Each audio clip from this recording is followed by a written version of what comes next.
Hey everybody, it's Jason Blaha here, and it's time for part 3 of the Monday Q&A, so let's get to it. You said, yes I did say this, low reps, high number of sets with short rest intervals will induce metabolic fatigue, hence hypertrophy. But Brad's research showed a longer rest time between sets will thus induce a similar amount of hypertrophy. Well, you've got to look at it this way. This is Brad's newer emerging research, and I made these statements in the past. If new research is coming to light that contradicts my old statements, you can't hold that against me, guys. I say those things based upon what's available in the literature and what's available from observation.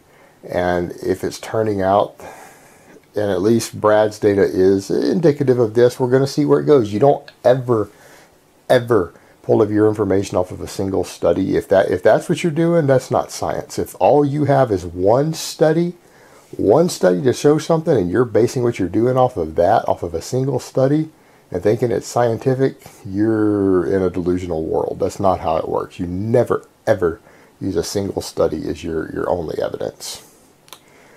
But that being said, Brad's data is looking pretty promising here. We need to step back and see where it goes.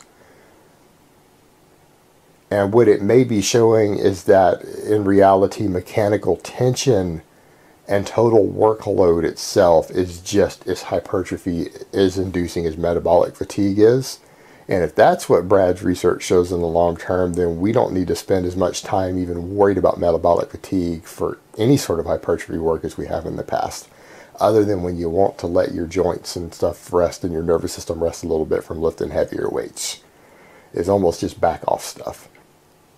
That there'd be no concern of worrying about rest times and any of that stuff and keeping the rest time short to keep metabolic fatigue up.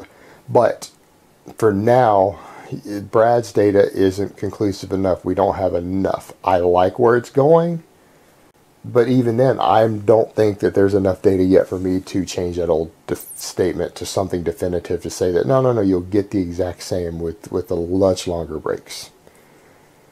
And yeah, generally in accumulation phases, I still use the short breaks. Like I was doing earlier this year after my qualifiers, I went straight into accumulation work, and I was doing 30 and 60 second breaks between my triples for high volume.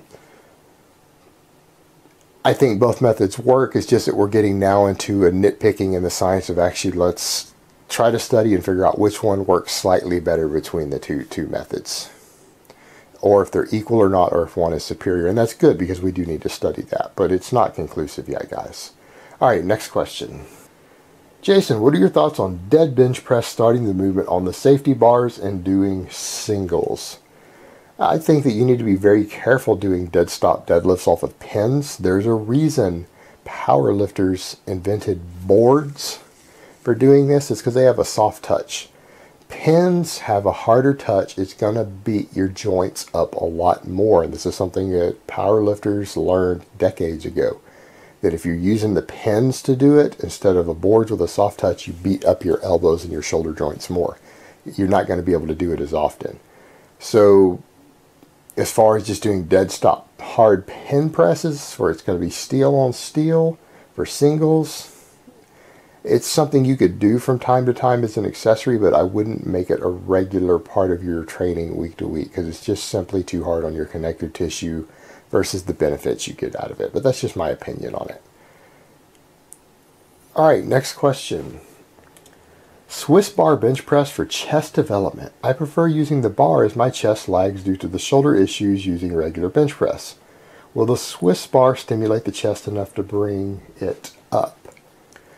Yeah, and honestly, if you're having previous shoulder impingement issues or rotator cuff issues and doing the normal 180-degree grip on a bench is exacerbating your shoulder issues and limiting the amount of workload you can do week to week, then the Swiss bar, which is normally not quite as good for chest development, will end up being better for your chest development because you can train heavier and more often because you're not beating up your already previously injured shoulder joints any further.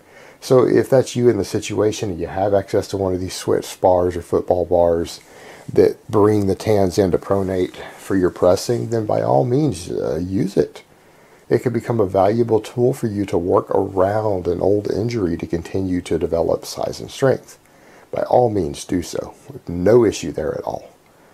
I wouldn't make it my primary one for the building size on your chest and strength in your chest if you don't have an issue and you can bench press safely, though.